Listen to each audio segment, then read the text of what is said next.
And good afternoon, everyone. This is Shannon Scott coming to you from the great sanctuary of the azaleas, all 10,000 shrubs in Bonaventure Cemetery, really alight and just stretching their necks for the sun. The thousands, if not millions, of just little beautiful flower necks reaching for the sun and all of its rays. And speaking of that, we have in the distance here an almost entirely surrounded Egyptian style tomb of the Monjan family who were clockmakers from Holland. They settled in Defusky or Charleston, South Carolina at the end of the 17th century. So a family that goes back to the earliest hours in a way of kind of the country that we know before the country for that matter. And very acquainted with precision of time and I would say movements in the heavens and movements in business. So it's kind of not surprising that they have such an esoteric styled tomb, maybe Georgia marble.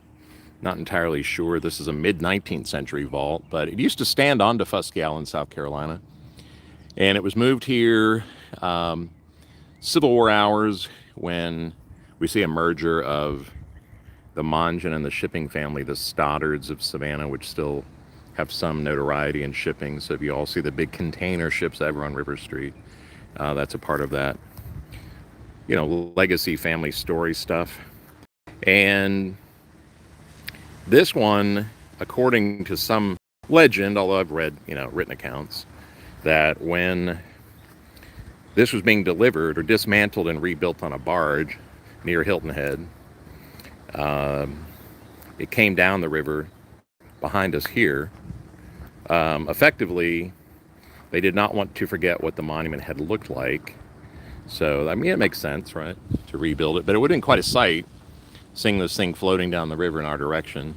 And my understanding is that the Monjan and the Stoddard families wanted this to be placed at the, more or less, the entrance of the cemetery so that it would be a showcase piece to set the tone for the beauty of the whole cemetery. And what went down was some kind of argument, and bear in mind this is, I'm not sure how official this story is, but I've read it in printed accounts, that the monument company wasn't happy with that idea, and they were building an underground pyramid-shaped vault. So there is a building beneath this building. So, and this is all compact sand. So it was quite a construction idea.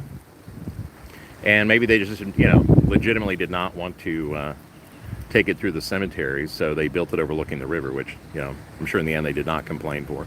Especially on a day like today when it's 83 and there's a breeze. But what went down, and partly why the vault sadly looks this unkempt, one, you can't make families, fix up their vault, but I want you to imagine how this would have looked yesteryear when it was wedding cake white, a gleaming marble white pyramid. Wow, it's like a holy portal to the other side. But in 1917, 1918, I think it's 1970, but a boll weevil infestation collapsed the economy of the state for 4 years. Apparently it was so dismal that, a lot of the planter families collapsed. And this is partly, arguably, I think it's fair to say why the Stoddard family survived. They were in shipping, so they kind of, the government came into Georgia to rescue the port in Savannah. They moved it from River Street past the big bridge where you now see it functioning today. And, I don't know if the Monjans got the raw end of the deal or just, changed it up and, went their separate ways. I don't know that. But in the end, they're just not the name you hear around, Savannah generally anymore. But, Monjan was empire at one time, and this is very much a testament to it. There's a winged egg above the door, and the egg always symbolized the birth, the journey, the regeneration of the spirit. Looks very much like an Air Force symbol, which is no accident, by the way. And we see, you could say eagle wings. I think that's fair. But traditional to the Egyptians, it would have been more of a vulture idea.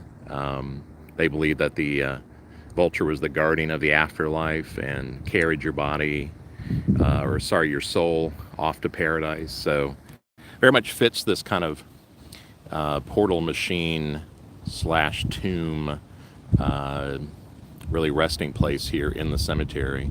And it's one of my absolute favorites because it's just so unusual, but it's so indicative to everything that is a mystery in Savannah, or the people fascinated with the study of the mysteries, the mystery schools for that matter.